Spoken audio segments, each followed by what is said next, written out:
This is the explanation for how ABS is more effective than actually trying to lock your wheels and get the minimum stopping distance. So we just understood that when the wheels are, when you try to brake, you're trying to slow down the wheels. So when you try to slow down the wheel slips.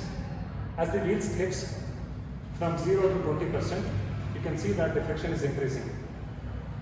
But if you try to apply more and more brakes and actually try to reduce the wheel speeds more and more, then the wheels can eventually lock.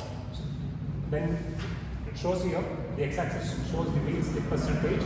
So this is 0 slip, this is 100% slip. So 100% slip means the wheel is locked, the wheel is simply sliding. It is not rolling, it is sliding. So when the wheel is sliding, you get lowest friction, that is less than 0.6, maybe around 0.5 or something. Okay. But when you actually allow the wheels to just slip by around 15 to 25%, then you get the maximum coefficient of friction. So here the idea is to always see that the brakes are applied at this percentage of slip. But it is almost very difficult for a driver to do this, because I think you'll not be able to sense this. But ABS systems do this. So the other, so I can say, again looking at this wheel speed and also with respect to the time in seconds. So this is the braking coefficient now with respect to wheel slip. I can also show this with respect to time and the wheel speed here. So I will just take it down. Okay, so here you can see.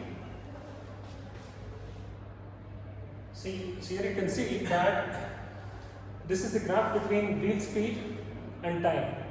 And here the vehicle speed is decreasing, and this is the wheel speed which is decreasing, not exactly in line with the wheel speed, but almost very near to the wheel speed. It's going away from the wheel speed a little bit and again coming very close to the vehicle speed.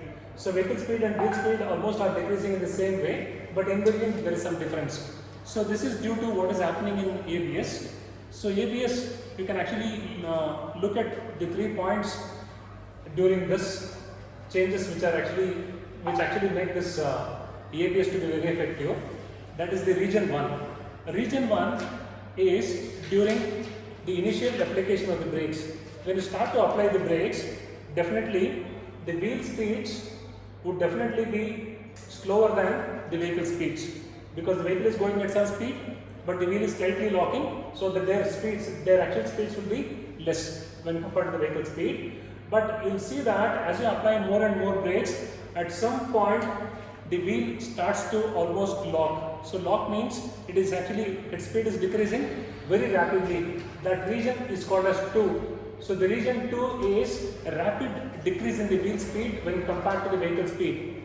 Now is the time that the ECU understands that wheel speed is decreasing very rapidly. If I don't release the brake pressure, the wheel will completely lock and the vehicle will lose control. Not just lose control, and also the coefficient of friction would actually reduce from 0.75 to like 0.5.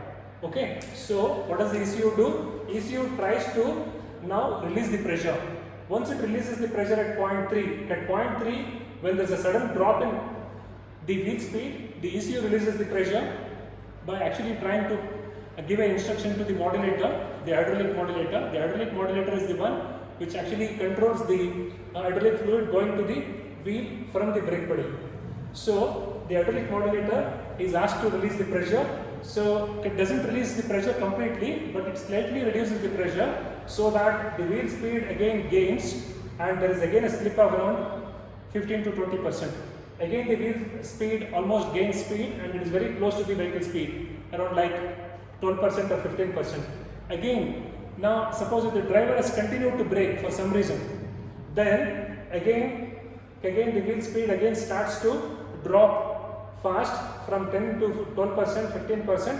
When it is now dropping very fast, now you can again call this as region 1.